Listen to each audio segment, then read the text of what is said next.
Now we'll talk about Standard 7, responsibilities as a CFA Institute member or a CFA candidate. Let's start with Standard 7A, which deals with conduct as member and candidates in the CFA program. The standard is as follows. Candidates and members must not engage in any conduct that compromises the reputation or integrity of CFA Institute or CFA designation, or the integrity, validity, or security of the CFA examinations. Now, what does this cover? For us taking the CFA Level I exam, perhaps the biggest item is any form of cheating on the exam. So if someone is caught cheating on an exam, that is a clear violation of Standard 7A.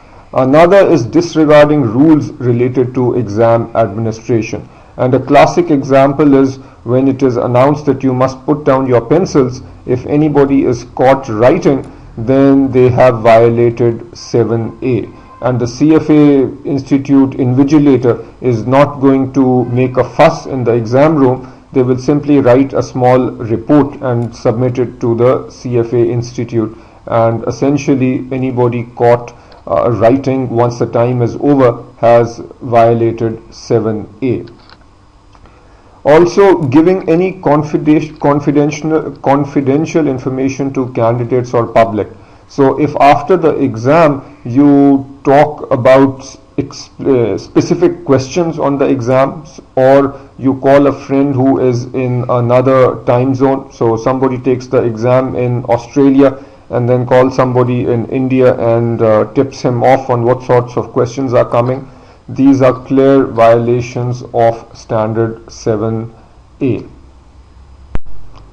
Now, as a clarification, expressing one's opinion is okay. So if after an exam you discuss with your friends that the exam was very difficult, or maybe even that the questions did not adequately cover the entire material that you studied, so opinions like that are okay. It's just explicit discussions about questions that came on the exam or sharing that information with friends, that's not allowed.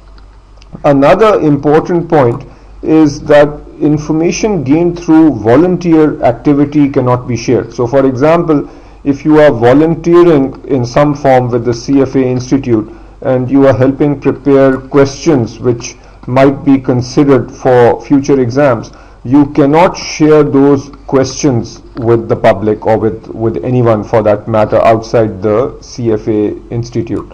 So that is something we need to be careful about. Another general point is that with the spread of online forums and so on, one has to be extra careful about not sharing any information, because anything that you say about questions online spreads very fast. So restrictions on sharing information apply not just to person-to-person conversations, but obviously also applies to any sort of online forums.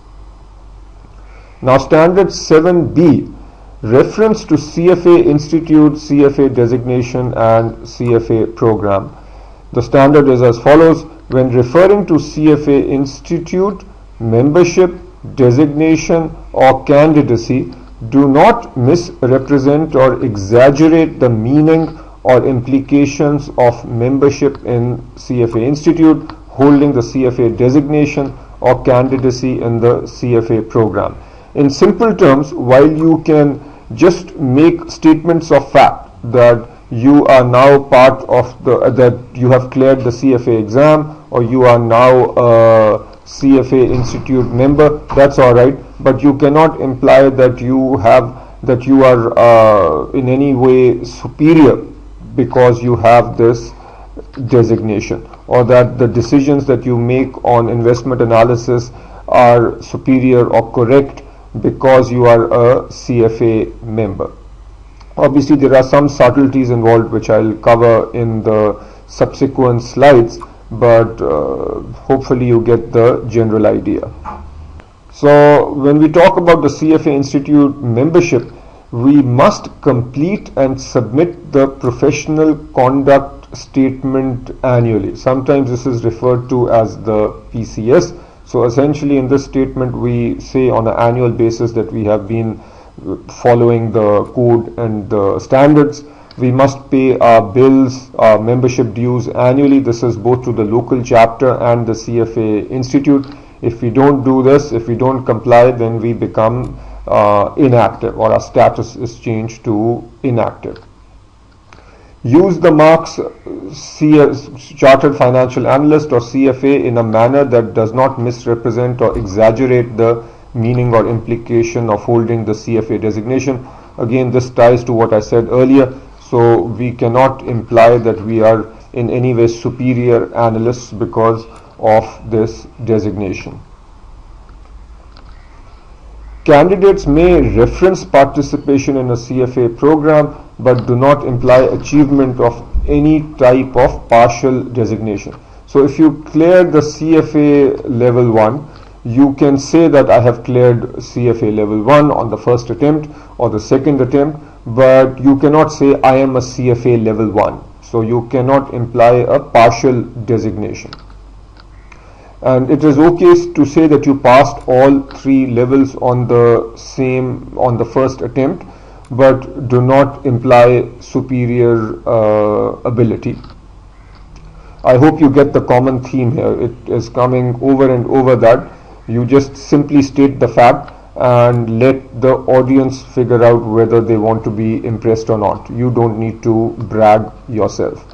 The Chartered Financial Analyst and CFA marks must always be used either after a charter holder's name or as adjectives, not as nouns. So a common mistake that some people make is by saying I am a CFA.